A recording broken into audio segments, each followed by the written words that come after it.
Betul setiap orang muslim dijamin masuk surga. Man qala la ilaha illallah dakhalal jannah. Siapa yang mengucapkan la ilaha illallah masuk surga. Datang sahabat bertanya, wa in zana wa in sarak. Bagaimana kalau dia berzina? Bagaimana kalau dia mencuri? Walaupun dia berzina, walaupun dia mencuri, dia tetap masuk surga. Loh, enak sekali Pak Ustaz. Orang Islam berzina, mencuri masuk surga. Ya, cuman masuknya kapan? Transit dulu di mesin cuci. Sedangkan kita maunya masuk surga langsung. Makanya kita terus jaga kesucian. Kalau ada dosa, sholat sunat, taubat. Hutang mesti dibayar. Jangan istighfar, astaghfirullah rabbal baraya, utang lunas. Yang nggak bisa. Yang dipinjam-pinjam mesti dikembalikan. Bagaimana pandangan Ustadz soal ruqyah sesuai sunnah? Apakah bisa dengan ruqyah kita bisa menghilangkan jin yang ada dalam diri kita?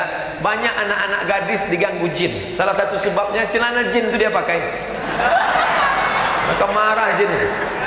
Oleh sebab itu jangan lagi kalian pakai jin celana sempit. Pakailah hijab syar'i.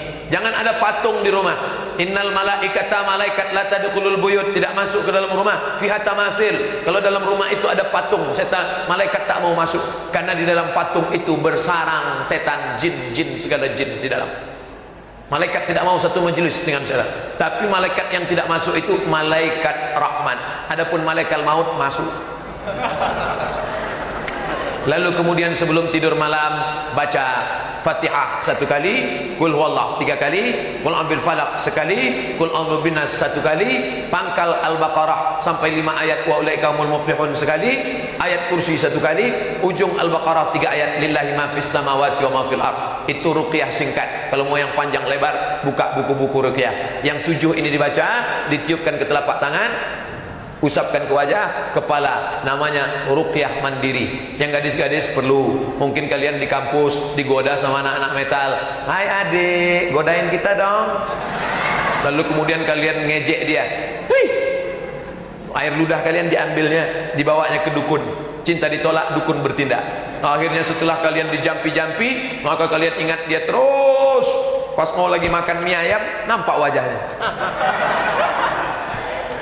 Maka kalian perlu menjaga diri dari ruqyah. Kalau masih bisa menjaga ruqyah dengan diri sendiri, ruqyah. Tapi kalau tidak, maka carilah ruqyah syar'iyah, jangan ruqyah syirkiyah. Ciri-ciri ruqyah syar'iyah bacaannya jelas. Bismillahirrahmanirrahim. Allahu la ilaha illa huwal hayyul qayyum. La ta'khudhuhu sinatun wa la naum. Adapun bacaan-bacaan yang disembunyikan, kita khawatir dia hanya jin, mengusir jin. Mengusir jin dengan jin. Mengatasi masalah tanpa masalah, bagus, pegadaian syariah. Tapi mengusir jin pakai jin, jangan.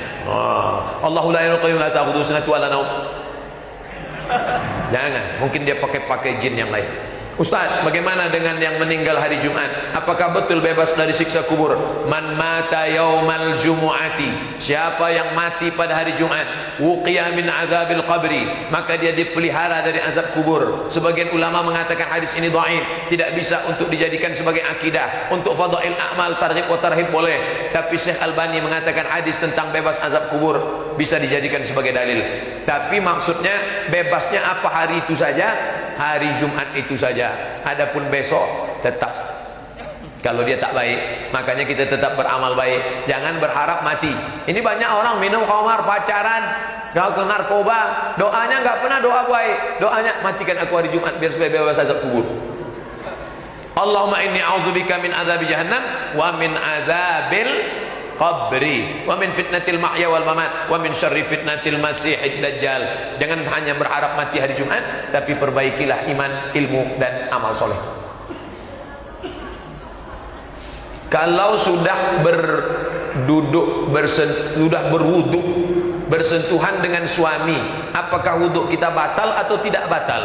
Mazhab Syafi'i batal, mazhab Hanafi enggak batal, mazhab Maliki kalau bersahwat batal, kalau enggak bersahwat enggak batal.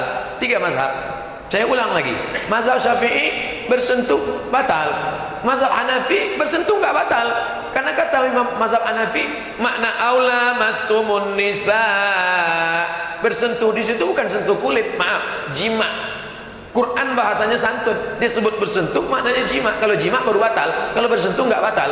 Kalau mazhab Maliki bersyahwat baru batal, kalau nggak bersahwatnya nggak batal. Ada orang salaman sama istrinya, pergi dulu ya, salaman. Selesai itu dia sampai di kantor sholat. Loh, temannya nanya, kamu tadi kan sudah salaman sama istrimu. Aku nggak bersahwat. Aku dengan istriku nggak bersahwat, dengan istri orang baru bersahwat. Nah, ini bahaya ini orang. Pak Ustadz, salam dari Ustadz Muhammad Sobri dari Padang. Waalaikumsalam warahmatullahi wabarakatuh. Begitulah indahnya persaudaraan. Orangnya sama-sama di Sumatera, titip salamnya ke Bandung. Nanti yang tidak terjawab, saya akan bawa, kita akan jawab di tempat yang lain. Pak Ustadz, saya mempunyai orang tua angkat yang ngurus saya dari bayi, tapi saya juga mengenal orang tua kandung saya, hanya tidak merasa dekat. Yang saya mau tanyakan Pak Ustadz, bagaimana doa-doa supaya saya selama ini yang saya panjatkan untuk orang tua angkat saya? Apakah doa untuk anak angkat seperti saya langsung kepada orang tua angkat? Karena salah satu amal yang tidak putus, doa anak angkat kepada orang tua angkat tetap nyampai. Mana dalilnya? Kata Nabi kepada Aisyah, kalau engkau lewat di kubur, di makam, jangan lupa mengucapkan doa. Apa doanya? Assalamualaikum ya ala diyar minal mu'minin wa inna insyaallah bikum la'ikun yarhamullahul mustaqdimin wal mustakhirin nas'alullah lana wa lakumul afiyah. Kami doanya pendek Pak Ustaz. Doanya apa? Assalamualaikum ya alal kubur. Bagus daripada enggak doa sama sekali. Seandainya doa untuk orang mati nggak sampai, nggak nyampe, ngapain Nabi ngajarkan doa itu? Itu menunjukkan sampai. Lalu apa makna hadis itu? Yang sampai cuma 3, sedekahun jariyah, ilmu yang bermanfaat, anak yang soleh. Hadis ini bukan cerita doa sampai nggak sampai. Hadis ini bercerita tentang amal Abdul Somad putus. Dulu Abdul Somad sholat duha, setelah meninggal, apa bisa Abdul Somad sholat duha setelah mati? Putus. Tapi ada 3 amal Abdul Somad yang tetap nyambung. Amal yang pertama, amal bangun masjid, sedekah jariyah. Amal yang kedua, ilmu yang bermanfaat, Somad ngajar, rekamannya nyampai ke jamaah. Amal yang ketiga, anaknya. Hadis ini bukan cerita tentang doa, hadis ini cerita tentang amal anak saya sampai ke saya. Itu yang jadi pembahasannya. Emangnya anak Ustadz itu amal Ustadz, anak saya itu amal saya. Maksudnya Ustaz, kalau istri saya cuma saya lihat aja, apa istri saya hamil? Itu penjelasannya. Anak saya itu amal saya.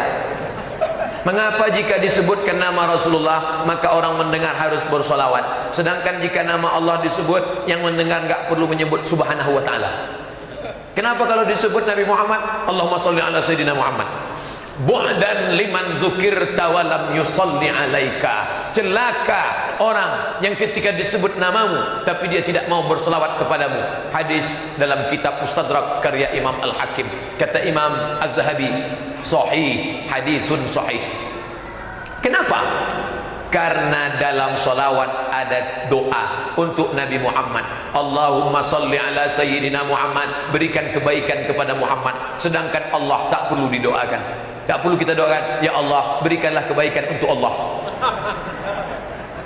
Lalu kalau kita doa untuk Muhammad, Sayyidina Muhammad, Allahumma salli ala Sayyidina Muhammad, apakah untuk dia? Dia dapat, kita pun dapat. Man shalla alayya salatan, siapa yang berselawat kepadaku 1 kali, sallallahu alaihi biha asyra, Allah balas 10 kebaikan. Wa utan anhu asyara sayiat, Allah balas, Allah tutupkan 10 dosanya. Wa rufi'at lahu asyara darajat, Allah naikkan 10 tingkatan darajat kemuliaan. Nampaknya selawat itu untuk Nabi, sebenarnya untuk Nabi 1, kepada kita 30. Itulah mengapa kita berselawat kepada dia. Allahumma sholli ala Sayyidina Muhammad.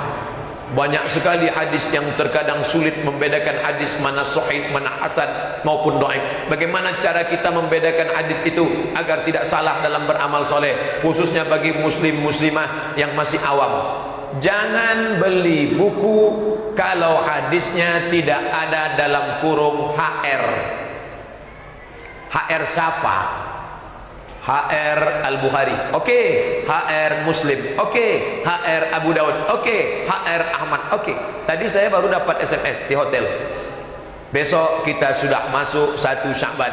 Siapa yang memberikan tahu sahabatnya bahwa sudah masuk bulan Sya'ban, maka Allah menghapuskan dosanya. Rasulullah bersabda. HR siapa? Ustaz Somad, boleh saya sebarkan ini? Informasi ini bagus. Kamu sudah mengingatkan saudaramu bahwa besok sudah masuk 1 Sya'ban. Tapi Nabi bersabda itu tak betul. Lalu gimana Ustaz? Buang Nabi bersabdanya. Aku mengingatkan kamu wahai saudaraku Mas Bro. Bagus. Maka jangan terima kalau tidak ada HR-nya. Tapi jangan gara-gara ini pulang ke rumah di copy itu lalu dirubah HR. Itu dusta. Man kadzdzaba alayya muta'ammidan, siapa yang berdusta kepadaku secara sengaja, falyatabawa maq'adahu minan nar. Simple, sederhana. Jangan beli buku kalau tidak ada HR. Masalahnya di tempat kita, semua buku yang dibeli bersampul plastik. Setelah dibeli baru tahu. Jadi gimana Pak Ustaz? Cari penjaganya nggak lihat, tak buka. Karena dia sudah jual buku dalam karung. Jangan beli kucing dalam karung. Bagaimana cara para sahabat orang zaman dulu menghafal Quran? Padahal Quran kan belum dibukukan Pak Ustaz. Ada anak hafal Quran umur 7 tahun, padahal belum pandai baca. Kok bisa anak hafal Quran 7 tahun belum pandai baca? Kenapa kita hafal Al-Fatihah? Saya belum pernah ngapal Al-Fatihah pakai kertas. Bismillahirrahmanirrahim. Alhamdulillah. Saya mau tanya, siapa yang ngapal Fatihah pakai kertas? Enggak ada. Kenapa kita hafal Fatihah? Karena sering didengar. Ibunya sambil masak. Ar-Rahman 'allamal Qur'an, khalaqal insan, 'allamahul bayan. Anaknya hafal Quran. Makanya adik-adikku, carilah yang hafal Quran, yang belum nikah. Yang udah jaga-jaga aja yang ada.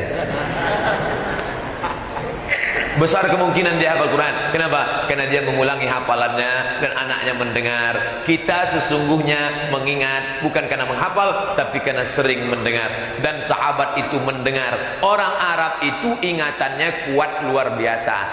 Setiap selesai asar, itu guru-guru ngaji nyandar di dinding masjid. Di Mesir begitu. Habis asar, syekh nyandar. Siapa yang mau store hafalan? Silakan. Kami kalau mau setor hafalan, ngapal sebelum subuh, diulang-ulang untuk nyetor setengah halaman, baru nyetor bisa. Ngantri panjang, ngapalnya sebelum subuh. Tapi pas ditanya orang Mesir, kamu ngapalnya kapan? Pas ngantri itu dia ngapal. Makanya beda hafalan orang Mesir dengan mahasiswa Indonesia. Anak Indonesia 1 tahun 2 juz, 2 juz, tamat LC 8 juz. Tapi kalau orang Mesir dah 7 juz setengah, pas. Kita nggak boleh cemburu karena memang hard disk dia 500 giga. Sebagian, nggak semuanya. Nah, oleh sebab itu maka sebenarnya mereka adalah mendengar masuk ke kepalanya dan dia hafal dengan itu. Satu lagi Pak Ustadz, doakan Persib juara Liga 1.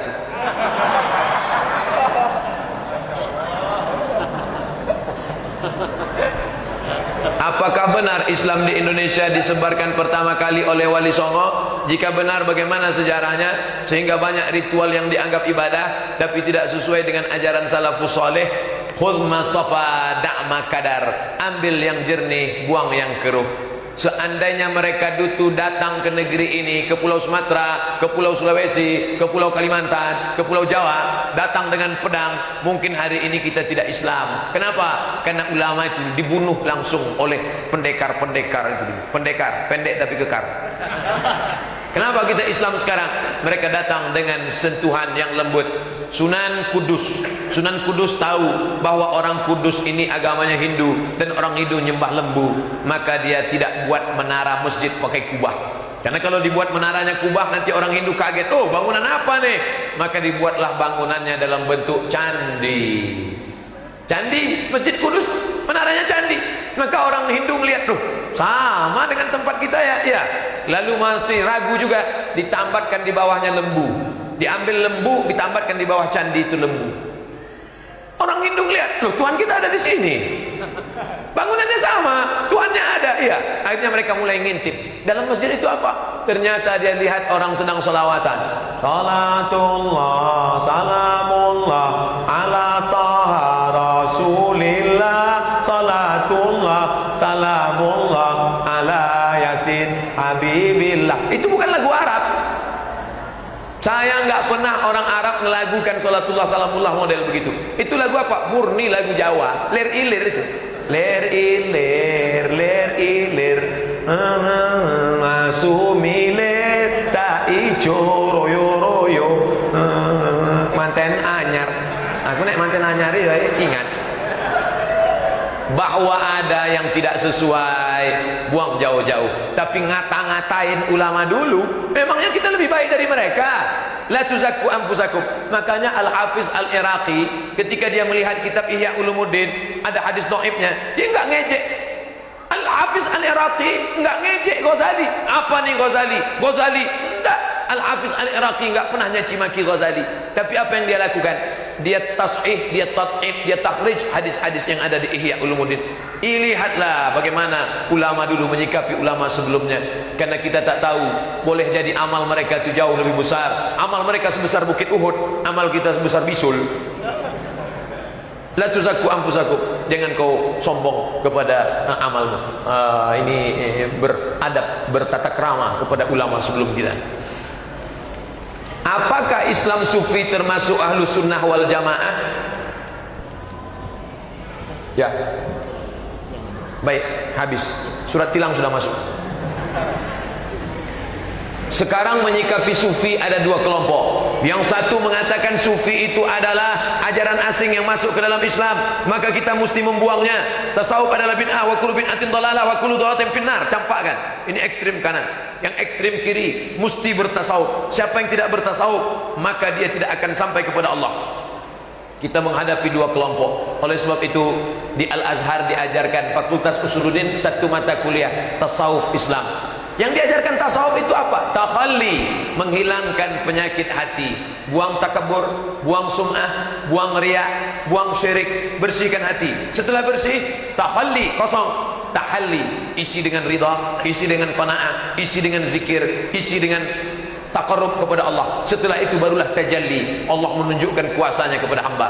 Sekarang banyak orang terjebak kepada bahasa tasawuf. Saya tidak mau pakai. Kalau tidak mau pakai tasawuf, pakai kata lain. Apa dia? Tazkiyatun nafs, pensucian jiwa. Ulama ini konsen masalah akidah saja, ulama ilmu kalam. Ulama ini konsen masalah halal, haram, makruh, mubah, syarat, rukun.